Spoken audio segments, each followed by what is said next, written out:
Hello everyone. Now discussing material handling. Okay, आपण last सेशनला पाहिलं होतं लॉजिस्टिक मॅनेजमेंट. आजच्या सेशनला आपण पाहतो आहे मटेरियल हँडलिंग. सो बघा, मटेरियल हँडलिंग मीन्स काय, what is material handling.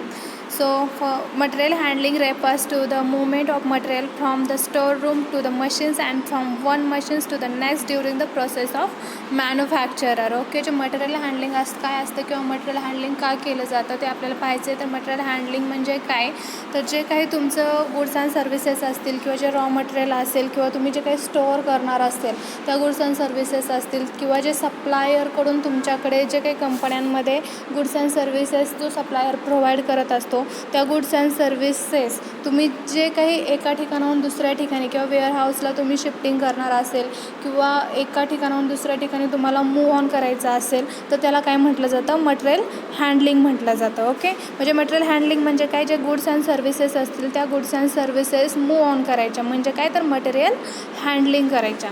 Okay, material handling is the art and science involving the movement, packing and storing of substance in any form. Okay, बघा, material handling हे एक काय art आहे, एक science आहे. कशाचं, तर involving the movement, packaging, storing of substance in any form. म्हणजे जे पॅकेजिंग करायचं असेल किंवा जे शिपिंग करायचं असेल, स्टोअरिंग करायचं असेल, वेअर हाऊसिंग करायचं असेल तर त्याच्यासाठी जे काही मटेरियल हँडलिंग केलं जातं म्हणजे पॅकेजिंग करणं किंवा एका ठिकाणाहून दुसऱ्या ठिकाणी मूव्ह ऑन करणं, इकडून तिकडे ठेवणं, ह्या सगळ्या गोष्टीला काय म्हटलं जातं, मटेरियल हँडलिंग म्हटलं जातं. ओके, मग मटेरियल हँडलिंग करण्याचे जे काही इक्विपमेंट्स असेल, कन्वेअर असेल, ट्रॉली असेल, ट्रक्स असतील, इंटरनल आणि एक्सटर्नल पार्ट आहेत मटेरियल हँडलिंग करण्याचे. ओके, then बघा, material handling is a system which use the right method to provide the right amount of the right material at the right place at the right time in the right sequence in the right position in the right condition and at the right cost. बघा, जे material handling ही अशी system आहे, ती एक अशी method आहे, एक right method आहे, ती जी काही प्रोव्हाइड काय करते की राईट अमाऊंट असेल, राईट मटेरियल असेल, राईट प्लेसेसमध्ये ते मूव्ह ऑन करायचं किंवा राईट टायमिंगला मूव्ह ऑन करायचं, राईट सिक्वेन्सला मूव्ह ऑन करायचं किंवा राईट पोझिशनमध्ये मूव्ह ऑन करायचं, राईट कंडिशनला मूव्ह ऑन करायचं किंवा जी काही राईट कॉस्ट असेल त्याच्या थ्रू किंवा त्याच्यासाठी जे काही मूव्ह ऑन केलं जातं, जे मटेरियल म्हणजे पॅकेजिंग केलं जातं, राईट टायमिंगला प्लेस वगैरे शिफ्टिंग केलं जातं, त्याला काय म्हटलं जातं, मटेरियल हँडलिंग म्हटलं जातं. ओके, म्हणजे राईट टायमिंगला एक राईट कॉस्ट असेल किंवा राईट सिक्वेन्सनी जे काही मटेरियल हँडलिंग मूव्ह ऑन केलं जातं त्याला काय म्हटलं जातं, तर मटेरियल हँडलिंग म्हटलं जातं. ओके, मटेरियल हँडलिंग करण्याचे विविध प्रकारच्या इक्विपमेंट्स आहेत, बरोबर, material handling equipments. Okay, broadly material handling equipments can be classified into two broad categories. So first category is fixed path equipment and second is variable path equipments. Okay, the fixed path equipments means काय, these equipment move in fixed path, fixed companies, conveyor, trolley किंवा driver equipments असतील, this is category. Okay, is added to fix path equipments. Okay, म्हणजे ज्या equipments असतील त्या equipment कंपनीमध्ये fix असतील, म्हणजे जे कन्वेयर असेल त्या कंपनीमध्येच राहू शकतं किंवा ज्या ट्रॉली वगैरे असतील त्या ट्रॉली असतील, त्यानंतर क्रॅन वगैरे असतील, हे कंपनीच्या काय असतात, इंटरनल पार्टमध्ये असतात, म्हणून त्याला काय म्हटलं जातं, फिक्स पाथ इक्विपमेंट. बरोबर, त्याचं मूव्ह ऑन म्हणजे ते काय करत असतात, मटेरियल हँडलिंगचं मूव्ह ऑन करत असतात, म्हणजे एका ठिकाणून दुसऱ्या ठिकाणी घेऊन जाण्यासाठी जे मटेरियल असेल किंवा जे मटेरियल गुड्स अँड सर्व्हिसेस कंपनीमध्ये मॅन्युफॅक्चरिंग होत असतात त्या जर तुम्हाला वेअर हाऊसेसला किंवा गोडाऊनला शिफ्ट करायच्या असतील तर ते तुम्ही काय करत असता, जे ट्रक्स वगैरे असतील त्याच्या थ्रू तुम्ही काय करत असता, ट्रक पण काय झाले तुमचे जे इंडस्ट्रियल ट्रक्स असतात ते ट्रक पण तुमचं काय झालं, एक मटेरियल हँडलिंग करण्याचं इक्विपमेंट झालं. ओके, त्यानंतर कन्वेयर्स असतील, कंटेनर्स असतील, हँड ट्रक असतील, बरोबर, त्यानंतर रोलर कंटेनर्स असतील किंवा कन्वेयर्स असतील, हे सगळे काय आहे तर तुमचे मटेरियल हँडलिंगचे इक्विपमेंट्स आहेत. ओके, मग फिक्स पाथ इक्विपमेंटमध्ये काय येतं, जे तुम्ही कंपनीमध्ये यूज करत असता, तुम्ही इंटरनलमध्ये जे कंपनीच्या अंतर्गत तुम्ही जे काही ट्रॉली किंवा जे इक्विपमेंट्स यूज करत असता, ज्या कॅटेगरीज आहेत त्या कॅटेगरी यूज करत असता त्याला काय म्हटलं जातं, फिक्स पाथ इक्विपमेंट. आणि second is variable path equipments, म्हणजे काय की जे तुम्ही व्हेरिएबल करू शकता, तुम्ही त्याच्यामध्ये फ्लेक्झिबिलिटी आणू शकता, त्याला काय म्हटलं जातं तर variable path equipments. For example तुमचे जे इंडस्ट्रीयल ट्रक्स असतील, त्यानंतर फुकलिफ्ट्स असतील, क्रॅन्स असतील, बरोबर. हे जे काही फॅक्टर्स आहेत, ह्या ज्या काही कॅटेगरीज आहेत, हे तुमच्या काय आहेत व्हेरिएबल पाथ इक्विपमेंट्स आहेत. म्हणजे मटेरियल हँडलिंग इक्विपमेंटचे 2 पार्ट्स आहेत. त्याच्यामध्ये first is fix path equipment and second is variable path equipment. Fix path इक्विपमेंटमध्ये तुमचे जे काही इंटरनलमध्ये कंपनीच्या इंटरनलमध्ये बघा, कंपनीचं जे काही रॉ मटेरियल असेल किंवा कंपनीचे जे काही गुड्स अँड सर्व्हिसेस असतील, ह्या पॅकेजिंग केलेले जे काही बॉक्स वगैरे असतील, ते जर तुम्ही काय करायचं, तुम्हाला जर इथून तिथे किंवा तिकडून ह्या रूममधून त्या रूममध्ये किंवा त्या डिपार्टमेंटमधून ह्या डिपार्टमेंटमध्ये किंवा त्या गोडाऊनमधून ह्या गोडाऊनमध्ये असं जर तुम्हाला जे काही हँडलिंग केलं जातं किंवा ते तुमचं जे काही गुड्स अँड सर्व्हिसेस असतील त्याचं जर तुम्ही मूव ऑन करत असता एका ठिकाणून दुसऱ्या ठिकाणी, त्याला काय म्हटलं जातं मटेरियल हँडलिंग म्हटलं जातं. म्हणजे जे कंपनीच्या अंतर्गत केलं जातं, जे ट्रॉली थ्रू कन्वेयर थ्रू केलं जातं, त्याला काय म्हटलं जातं फिक्स पाथ इक्विपमेंट म्हटलं जातं. आणि व्हेरिएबल पाथ इक्विपमेंटमध्ये जर काय काय येतं, तुमचे क्रॅन वगैरे असतील, म्हणजे जे काही अवजड वस्तू असतील त्या एका ठिकाणाहून दुसऱ्या ठिकाणी मूव ऑन करण्यासाठी क्रॅन यूज केला जातो. त्यानंतर इंडस्ट्रीयल ट्रक्स असतील, बरोबर. ट्रान्सपोर्टेशनमध्ये सहसा इंडस्ट्रीयल ट्रकचा यूज केला जातो. हे तुमचे व्हेरिएबल पाथ आहेत, बरोबर. व्हेरिएबल पाथ इक्विपमेंट्स आहेत तुमचे. इंडस्ट्रीयल ट्रकमधून काय केलं जातं, फॉर एक्झाम्पल तुमचे जे गोडाऊन्स असतील, तुमचे वेअर हाऊसेस असतील, हे जर तुमच्या कंपनीपासून भरपूर डिस्टन्स असेल त्या वेअर हाऊसेसचा, तर तुम्हाला जे काही तुमचे तयार झालेलं, तुमचं जे काही मॅन्युफॅक्चरिंग झालेलं प्रोडक्शन आहे ते तुम्हाला त्या वेअर हाऊसपर्यंत शिफ्टिंग करायचं असेल तर तुम्ही कोणत्या इक्विपमेंटचा यूज करता, तर इंडस्ट्रीयल ट्रक्स असतात किंवा व्हॅन असतात, त्यांचा काय करत असता तुम्ही यूज करत असतात. म्हणजे हे तुमचे मटेरियल हँडलिंगचे इक्विपमेंट्स आहेत, बरोबर. मटेरियल हँडलिंग इक्विपमेंट्समध्ये बघा कोणकोणत्या कॅटेगरीज येतात. तर first is a conveyors, okay, जे कन्वेयर्स असतात, बरोबर. त्या कन्वेयर्सचा यूज केला जातो. त्यानंतर इंडस्ट्रीयल ट्रकचा यूज केला जातो. त्यानंतर क्रॅन्स असतात किंवा हॉइस्ट असतात, त्या क्रॅनचा यूज केला जातो. ज्या अवजड वस्तू वगैरे असतात, हेवी मटेरियल असतं बिझनेसमध्ये, ओव्हरहेड स्पेस असतात, बरोबर. म्हणजे जे हेवी मटेरियल एका ठिकाणाहून दुसऱ्या ठिकाणी शिफ्ट करण्यासाठी किंवा त्याचं काय म्हणतात त्याचं शिफ्टिंग करण्यासाठी काय केलं जातं, कशाचा यूज केला जातो, तर क्रॅनचा यूज केला जातो. त्यानंतर कंटेनर्स असतात. कंटेनर्स तुम्हाला माहिती आहे, जे काही कार्टन्स, बॅरेल्स, किट्स, पॅलेट्स असतात, याचा यूज करून काय केलं जातं, त्या कंटेनरचा यूज करून काय केलं जातं मटेरियल शिफ्ट केलं जातं. रोबोट्स असतात बघा, मोठमोठ्या ज्या इंटरनॅशनल कंपन्या, त्या इंटरनॅशनल कंपन्यांमध्ये हा रोबोटचा यूज केला जातो, बरोबर. एक रोबोट टाईप मटेरियल हँडलिंगचं एक मशीन असतं, त्या मशीन थ्रू तुम्ही काय करत असता किंवा ज्या बिझनेसमध्ये काय केलेलं असतं तर मटेरियल हँडलिंग करत असतात, बरोबर. तिथं मॅन पॉवर यूज केली जात नाही. ह्या जे इक्विपमेंट्स आहेत, मटेरियल हँडलिंगचे जे इक्विपमेंट्स आहेत, आता इंटरनॅशनल कंपन्यांमध्ये तुम्हाला सहसा हे इक्विपमेंट पाहायला मिळतील. रोबोट्स वगैरे असतात, ह्या मोठमोठ्या कंपन्यांमध्ये हे तुम्हाला इक्विपमेंट पाहायला मिळतील. कन्वेयर सहसा नॉर्मल कंपन्यांमध्ये पण पाहायला मिळतं. इंडस्ट्रीयल ट्रक तर तुम्हाला ट्रान्सपोर्टेशनमध्ये तुम्हाला 100% ते तुम्ही पाहिलं पण असेल. कंटेनर्स तुम्ही पाहिलेले आहेत, क्रॅन तुम्ही पाहिलेलं आहे. रोबोट्स पण मोठमोठ्या इंटरनॅशनल कंपन्याला जर तुम्ही व्हिजिट केली तर तुम्हाला रोबोट्स पण तिथे पाहायला मिळतील. त्यानंतर हँड ट्रक पण असतो, हँड ट्रकच्या थ्रू पण तुम्ही काय करत असता मटेरियल हँडलिंग केलं जातं. त्यानंतर ब्लॉक्स असतात, पुले ब्लॉक्स वगैरे असतात. त्यानंतर च्यूट्स असतं, रोलर कन्वेयर्स असतं, बरोबर. रोलच्या टाईपमध्ये, म्हणजे तुम्ही जर साखर कारखाने वगैरे पाहिले, त्या साखर कारखान्यांमध्ये बघा असतं हे रोलर कन्वेयर्स. म्हणजे जे काही पॅकेजिंग ऑफ गुड्स असतं, ते पॅकेजिंग ऑफ गुड्स म्हणजे पॅकेज झाल्यानंतर ते गुड्स तुमचं डिरेक्टली गोडाऊनमध्ये त्या रोलर कन्वेयरच्या थ्रू काय केलं जातं शिफ्ट केलं जातं, बरोबर. त्यानंतर जे फ्रॉकलिफ्ट ट्रक्स असतात, पॅलेट्स असतं, त्यानंतर तुमचे जे काही ॲटोमेटेड गायडेड व्हेकल्स असतात, त्याच्या थ्रू तुम्ही काय करत असता मटेरियल हँडलिंग केलं जातं. मोठमोठ्या कंपन्यांमध्ये ह्या इक्विपमेंट्स यूज करून काय केलं जातं मटेरियल हँडलिंग केलं जातं. म्हणजे मटेरियल हँडलिंगचे इक्विपमेंट्स विचारले तर काय काय कन्वेयर्स असेल, इंडस्ट्रीयल ट्रक आहे, क्रॅन आहे, कंटेनर आहे, रोबोट्स आहे, हँड ट्रक आहे, त्यानंतर च्यूट्स आहे, रोलर कन्वेयर्स आहे, ओके. हे तुमचे काय आहेत इक्विपमेंट्स आहेत मटेरियल हँडलिंगचे. आता मटेरियल हँडलिंग इक्विपमेंट हे कुठे यूज केलं जातं, म्हणजे जिथे मॅनपॉवर कमी असेल किंवा जिथे मॅनपॉवर कमी करावायचे असेल तर ह्या इक्विपमेंटचा यूज केला जातो, बरोबर. म्हणजे मटेरियल हँडलिंग करायचं असेल किंवा प्रॉपरली मटेरियल हँडलिंग करायचं असेल तर काय केलं जातं, हे मटेरियल हँडलिंगचे इक्विपमेंट्स काय केले जातात, यूज केले जातात किंवा त्याचा यूज करून काय केलं जातं, मटेरियल हँडलिंग केलं जातं. वेअरहाऊसेसमध्ये किंवा मोठमोठ्या गोडाऊन्समध्ये तुम्हाला हे मटेरियल हँडलिंगच्या इक्विपमेंट्स पाहायला मिळतील. सहसा एव्हरी कंपन्यांमध्ये एवढे सगळे इक्विपमेंट नसतात, पण काही ठराविक इक्विपमेंट्स कंपन्या काय करत असतात, यूज करत असतात. सहसा तुम्ही जर इंडस्ट्रीयल ट्रक पाहिले तर इंडस्ट्रीयल ट्रक तुम्हाला सहसा नॉर्मल कंपन्यांमध्ये पण एक छोट्या फर्ममध्ये पण तुम्हाला इंडस्ट्रीयल ट्रक पाहायला मिळतात. त्यानंतर कंटेनर्स वगैरे असतात, बरोबर.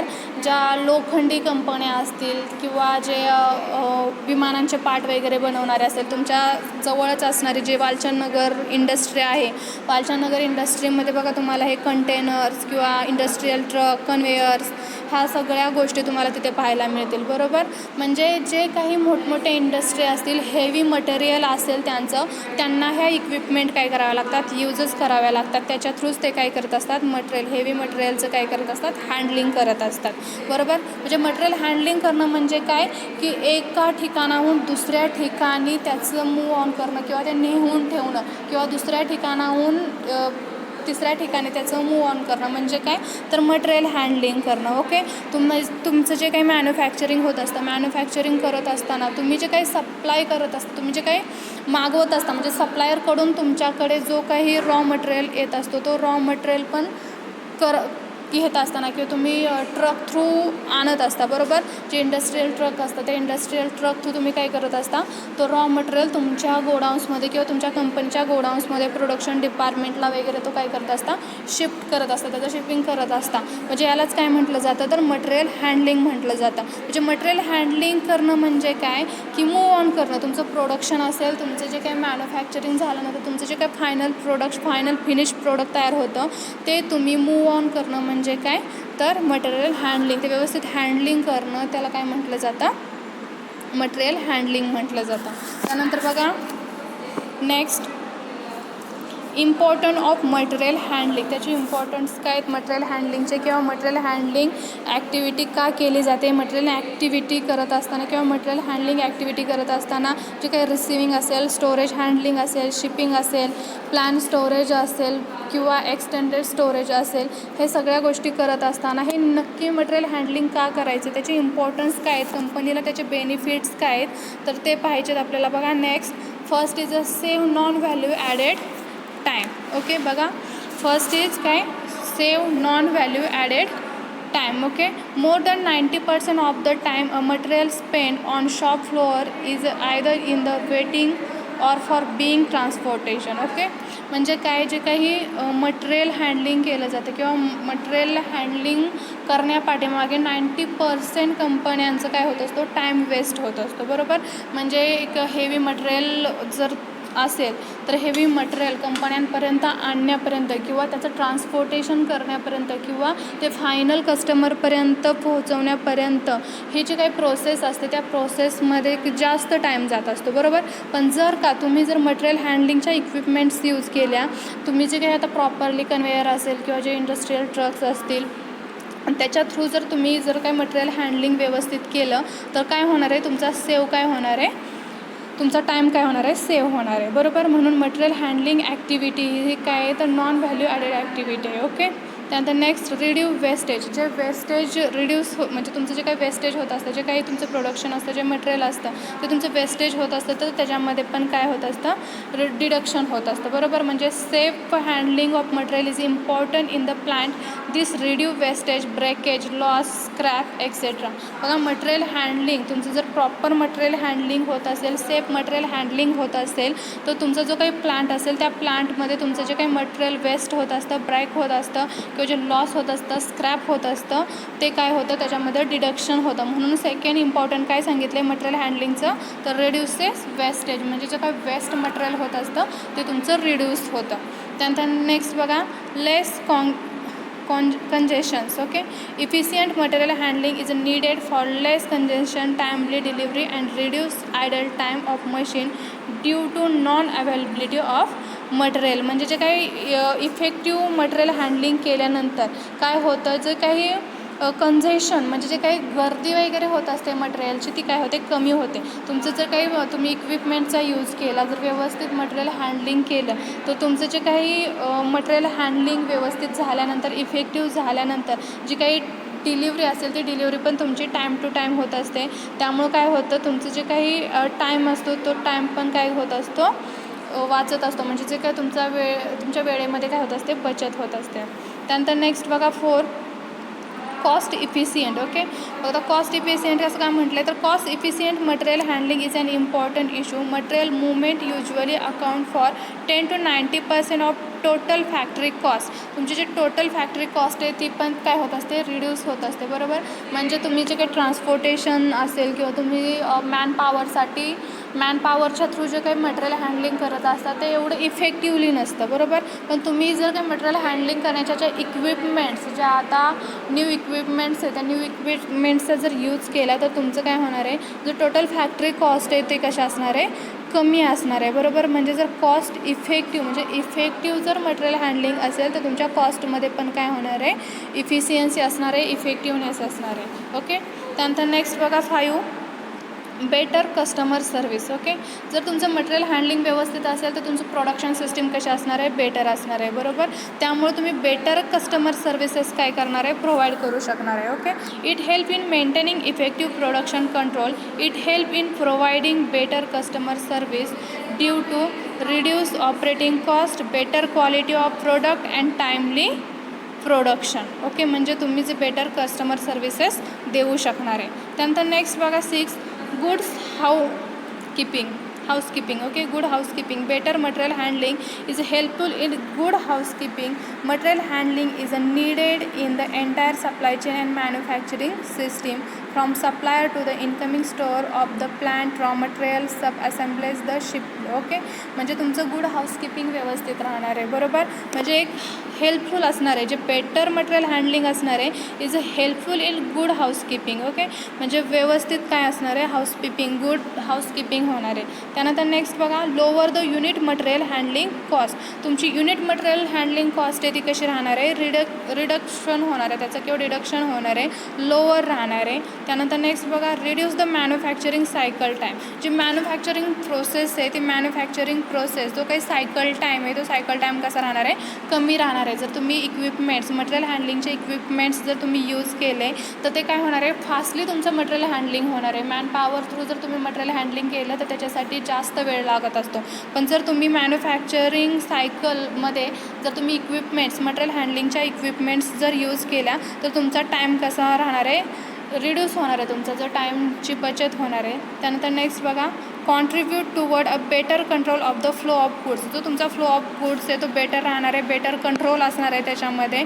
त्यानंतर नेक्स्ट बघा improve working conditions and greater safety.